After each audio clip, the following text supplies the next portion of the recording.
RG Kar medical কলেজে খুন ও ধর্ষণের ঘটনায় সাজা ঘোষণার আগের দিন বিস্ফোরক দাবি করলেন অভয়ার মা বাবা। যারা দোষী তাদের সবাইকে ধরলে অন্তত 50 জন গ্রেফতার হবেন বলে চাঞ্চল্যকর দাবি তাঁদের। এদিকে তদন্তে গাফিলতির অভিযোগ তুলে সিবিআই এর বিরুদ্ধে উগরে দিলেন ক্ষোভ। আমার মেয়েকে যদি 5-6 জন মিলে মারে এবং সেই প্রথম থেকে শেষ পর্যন্ত একদম তাকে চুল্লিতে ঢোকানো পর্যন্ত যতজন দোষী আছে সবাইকে ধরলে অন্তত 50 জন অ্যারেস্ট হবে। আরজিকর মেডিকেলে তরুণী চিকিৎসককে ধর্ষণ খুনের মামলায় শনিবার কলকাতা পুলিশের সিভিক ভলান্টিয়ার সঞ্জয় রায়কে দোষী সাব্যস্ত করেছে শিয়ালদা আদালত। সোমবার তার সাজা ঘোষণা করবেন অতিরিক্ত জেলা ও দায়রা বিচারক অনির্বাণ দাস। কিন্তু তার আগের দিনও মেয়ের ধর্ষণ ও খুনের অপরাধীদের সংখ্যা নিয়ে সংশয় রয়ে গিয়েছে মা বাবার মনে। শেষ মুহূর্তেও তারা বলছেন ঘটনার পিছনে সঞ্জয় একা নয়, আরো অনেকে রয়েছে। ও বলেছে ওর গলায় যে রুদ্রাক্ষের মালাটা ছিল, ও যদি সেখানে যেত তো ছিঁড়ে যেত। এটা একটা নিছক কথা, কিন্তু ও এখনো মুখ খুলছে না যে কে ওকে পাঠালো, কি করে ও জানলো আমার মেয়ে ওখানে ঘুমাচ্ছে, কার ইনস্ট্রাকশনে ও গেল, ওর মোটিভটা কি ছিল, কিছুই ও বলছে না। ওকে বলেছে জজের সামনে যে আমি গরিব বলে কি আমাকে ফাঁসানো হচ্ছে, আজ যারা অন্যায় করলো তারা কি ছাড়া পেয়ে যাবে, আজ যারা অন্যায় করলো তুই যদি জানিস তো তুই বল কারা অন্যায় করলো। সে তো কিছু বলছে না। ওরা জড়িত বলেই মিথ্যা কথা বলছি। কারা কারা জড়িত? এই 4 জন যে আমার মেয়ের সঙ্গে ছিল, পোস্টমর্টম রিপোর্টে দেওয়া হয়েছে সকাল 6টা থেকে রাত্রি 12টার মধ্যে মারা গেছে। এবার রাত্রি 12টা থেকে সকাল 6টা পর্যন্ত যারা আমার মেয়ের সঙ্গে ছিল তাদের তো সবচেয়ে বেশি আগে ইন্টারোগেট করা দরকার ছিল। সেটা কিভাবে ইন্টারোগেট করেছে সেটা তো সিবিআই জানে। আরজিকরে খুন ও ধর্ষণ মামলায় সাজা ঘোষণার আগে সিবিআই তদন্ত নিয়েও তীব্র অসন্তোষ প্রকাশ করেছেন নিহত চিকিৎসকের মা বাবা। সিবিআই এখনো ঠিকঠাক কোথায় আমার মেয়েকে খুন করা হয়েছে সেটাই ঠিকঠাক বার করতে পারেনি এখনো। সিবিআই এখন আমাদের সঙ্গে কথা বলে না, ফোন ধরে না। আমরা কোর্টে যখন দেখা হয় তখন, কালকে তো সীমা পাহুজার ওখানে প্রেজেন্ট থাকার কথা ছিল, উনি তো তদন্তকারী অফিসার, উনি তো প্রেজেন্ট ছিলেন না সেখানে। এর আগে একদিন তো কোর্টে দেখা গেছে যে ওনাদের প্রেজেন্সিতে যখন বলছে তাহলে কি আমরা আসামিদের ছেড়ে দেব, ওনারা এখনো প্রেজেন্ট নেই।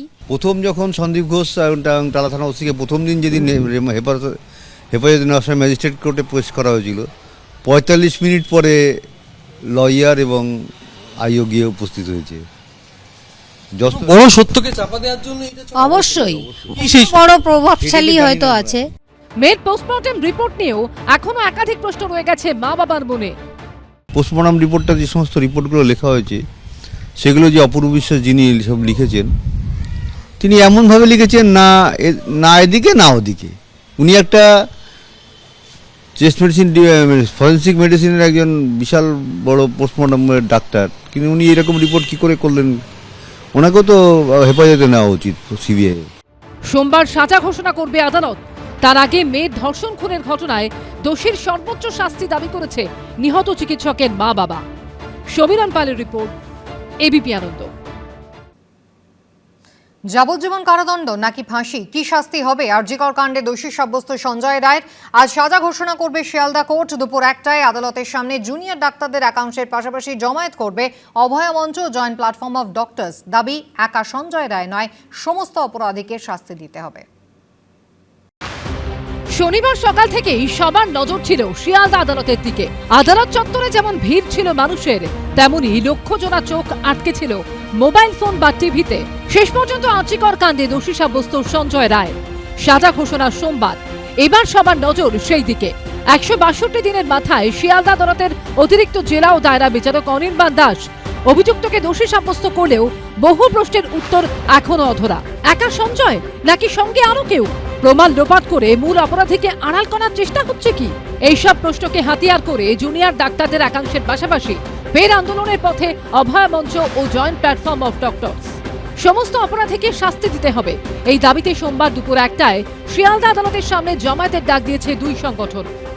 সঞ্জয় রায়ের ডিএনএ পাওয়া গেছে, কিন্তু তার সাথে আরো যে 4 জনের ডিএনএ পাওয়া গেছে, যেটা কেন্দ্রীয় যে ফরেন্সিক সায়েন্স ল্যাবরেটরির রিপোর্ট, এটা অন্য কোনো এলেভেলের জায়গায় রিপোর্টটা, এটা সায়েন্টিফিক রিপোর্ট, অথচ সিবিআই সেটার ভিত্তিতে চার্জশিট পেশ করলো না কেন? এবং সেখানে 68 জনের গতিবিধি পাওয়া গেছে সিসিটিভিতে, অনেক ফুটেজ নষ্ট করেছে, তারপরেও পাওয়া গেছে এতগুলো। তার মানে হচ্ছে সেখানে তারা ছিল। একমাত্র সঞ্জয় রায়কে আজকে দোষী খাড়া করে মূল অপরাধী যারা, তাদেরকে আজকে আড়াল করার চেষ্টা করছে। এটা আমরা মেনে নিচ্ছি না এবং বাংলার মানুষও মেনে নেবে না। আগামীকালও গতকালের মতোই কিন্তু বিক্ষোভ আরো আগুন জ্বলবে। আমরা প্রাথমিকভাবে এই রায়কে স্বাগত জানাচ্ছি।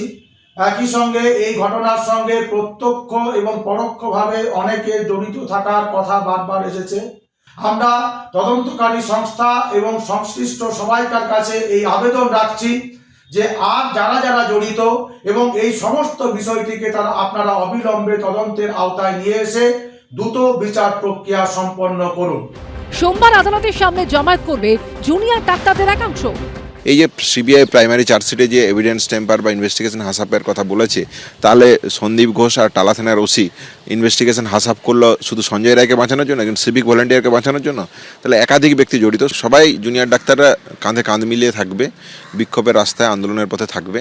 এই প্রশ্নগুলোই তাকে কুড়ে কুড়ে খায়, তাকে কষ্ট দেয় যে এই জিনিসটা না হলে পারতো, এই জিনিসটা কেন হলো, ওই জিনিসটা না হলে পারতো।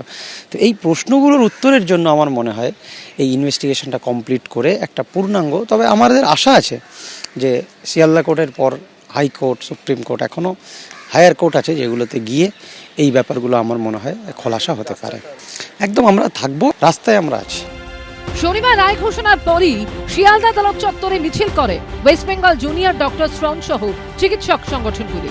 আদালত চত্বরে 20টি প্রশ্ন তুলে লিফলেট বিলি করে West Bengal junior doctors front. তাদের প্রশ্ন, অভয় পোস্টমর্টেম রিপোর্টে মাথায় রক্তক্ষরণের উল্লেখ, যা সম্ভবত কঠিন সারফেসে আঘাতের কারণে হতে পারে, কিন্তু ম্যাট্রেসে গলা চেপে খুন করা হলে স্কাল্পের নিচে রক্তক্ষরণ কিভাবে? সিসিটিভিতে সঞ্জয় রায় সহ অন্যদের দেখা গেলেও বাকিদের চিহ্নিত করা হলো না কেন? তদন্তকারীরা কি বাকিদের চিহ্নিত করার চেষ্টা করেননি? কেন্দ্র ও রাজ্যের সেটিং তত্ত্বই কি তাহলে কোথাও সত্যি বলে ধরে নিতে হবে? জুনিয়র ডাক্তারদের দাবি, পোস্টমর্টেমে যে বিপুল পরিমাণ আঘাতের উল্লেখ আছে তা কোনোভাবে একার পক্ষে অল্প সময় করা সম্ভব নয়। সঞ্জয় রায়ের যাই হয়ে যাক, অভয়া ততদিন বিচার পাবে না, আমরা বিচার পাবো না, অভয়ের মা বাবা বিচার পাবেন না, যতদিন না প্রত্যেকজন দোষী যারা অপরাধী তাদের সর্বোচ্চ শাস্তি হয়। এই প্রেক্ষিতেই সোমবার পথে নামছে অভয় মঞ্চ ও joint platform of doctors. Soumitra Roy ও পূর্ণিতু সিংহ রিপোর্ট, এবিপি আনন্দ।